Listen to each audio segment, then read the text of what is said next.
Parti tôt ce matin vers Bavé, je rejoignais déjà en retard l'anniversaire, celui de Trait d'Union, le sourire aux lèvres.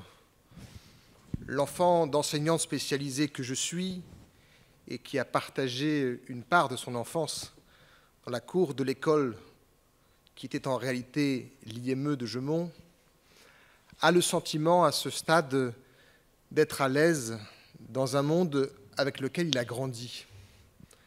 Pourtant, ce matin, comme tous ici, serein que j'étais en arrivant, j'ai été transpercé par les mots et l'émotion que vous avez su transmettre, Monsieur Comar.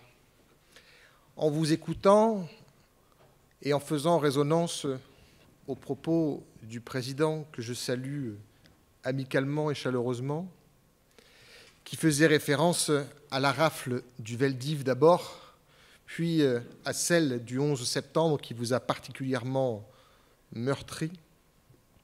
Je pensais à Badinter,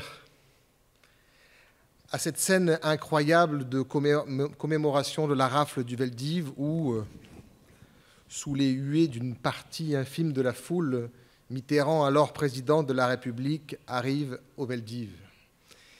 Badinter prend la parole et sort de ses gonds comme rarement pour prononcer ces mots qui sont restés d'ores et déjà dans l'histoire. « Vous m'avez fait honte ».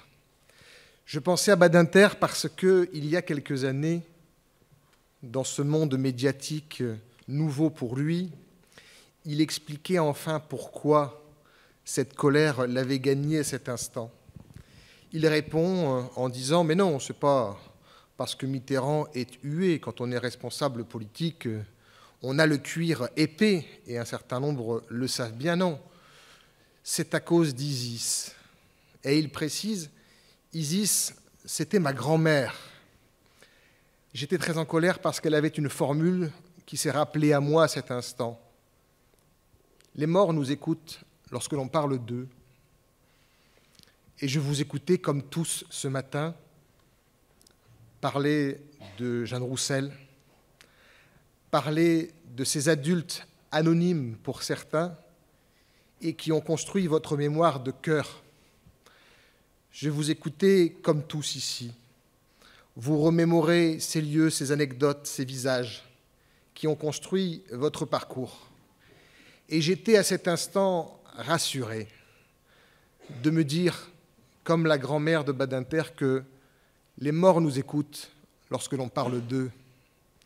Bien sûr, il y a eu, et c'est heureux, les distinctions posthumes, la remarquable mise en lumière de l'histoire locale qu'encore très récemment, la municipalité de Trélon, emmenée par Thierry Regem, que je salue ici chez lui, a souhaité mettre en lumière à travers le nom de baptême de l'école qui attendait depuis longtemps de trouver une orientation dans ce qu'elle incarnerait, et elle a incarné cela. Et je dois dire que, venant ici pour parler, après Michael, que je salue dans ses responsabilités départementales éminentes, de l'enfance, bien sûr, des souffrances de la vie, de prolonger le propos sur le champ du handicap au sens large et pluriel, en saluant avec l'ensemble des élus présents, ils sont nombreux, et je veux les saluer sans me risquer à les citer, au risque d'en perdre quelques-uns en route, et que,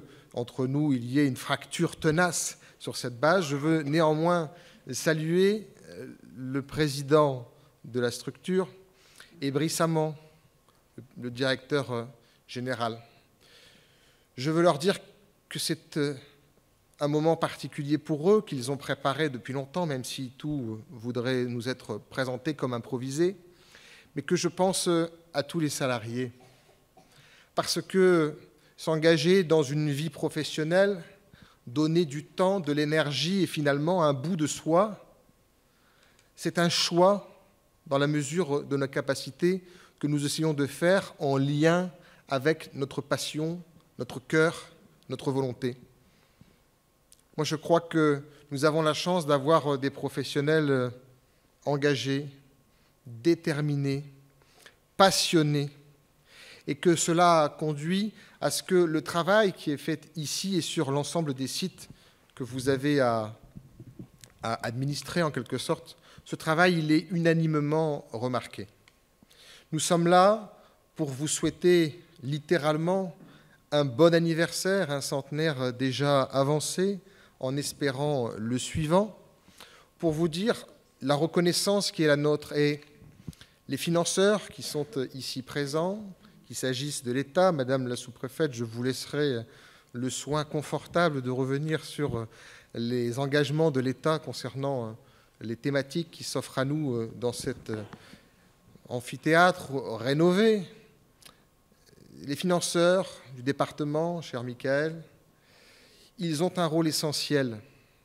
Et le député nouvellement élu que je suis et qui découvre ce bout de sud-avesnois que Jean-Luc Perrat m'a souvent décrit avec justesse, il le fait avec humilité et avec la volonté de se mettre au service des acteurs locaux, comme le font les élus au quotidien. Et dire donc à l'État, au sens le plus noble et respectueux, dire donc au département que le député que je suis sera à vos côtés pour porter avec force le discours qui conforte ces outils associatifs dans toutes leurs formes, vous l'avez dit, Monsieur le Président, au moment où la situation devant nous est imprévisible et où finalement les nuages sont nombreux, les coûts de l'énergie qui concernent tout le monde nous interrogent sur la capacité financière des structures comme celle-ci à avoir demain la capacité d'innovation qu'elle a toujours portée.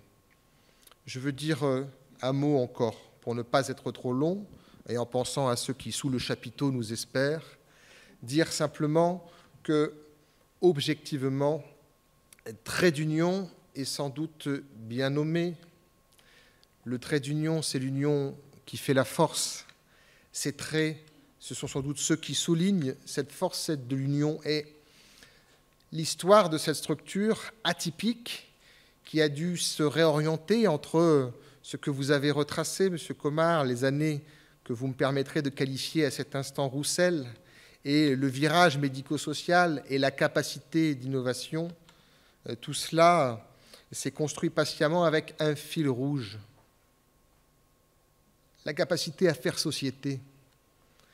Et vos propos, monsieur, d'un homme qui a été marqué dans sa vie personnelle par ces drames et qui vient ici modestement nous restituer la souffrance qu'est la sienne, nous interroge évidemment sur notre capacité à faire société. Quelle place pour l'autre? Quelle place pour la différence? Et de quelle différence parlons-nous? Qu'elle soit de développement, de culte, d'origine. Quelle est notre vraie capacité à vivre ensemble? Et nous qui aimons par-dessus tout nous souvenir, qui nous retrouvons pour les libérations de ce territoire il y a encore quelques jours, nous qui aimons à croire que nous aurions été du côté des résistants, des sages et des dignes, nous que faisons-nous aujourd'hui en 2022? Quelle est notre responsabilité individuelle d'abord? Quelle est notre responsabilité collective ensuite? Sommes-nous capables de dépasser les paroles pour en venir aux actes? Nous qui disons tous les jours qu'il vaut mieux, qu'il faut mieux vivre ensemble, que faisons-nous pour permettre cette réalité? Nous sommes aujourd'hui autour du gâteau, d'autres auraient dit au chevet, d'une structure qui, comme beaucoup d'autres, s'engage pleinement mais s'interroge sur l'avenir. Nous sommes aujourd'hui rassemblés dans nos différences, peut-être aussi dans nos divergences, et dans une société qui n'arrive plus à se parler sous prétexte de désaccord. Je considère que cette matinée de ce matin peut témoigner de la capacité à être différent, à être ensemble et à être plus riche. C'est avec beaucoup de plaisir que j'ai répondu à cette invitation et c'est avec beaucoup de plaisir que je me mettrai modestement et à ma place au service du vivre ensemble et de Trait d'Union. Très bon anniversaire, vive la République et vive la France.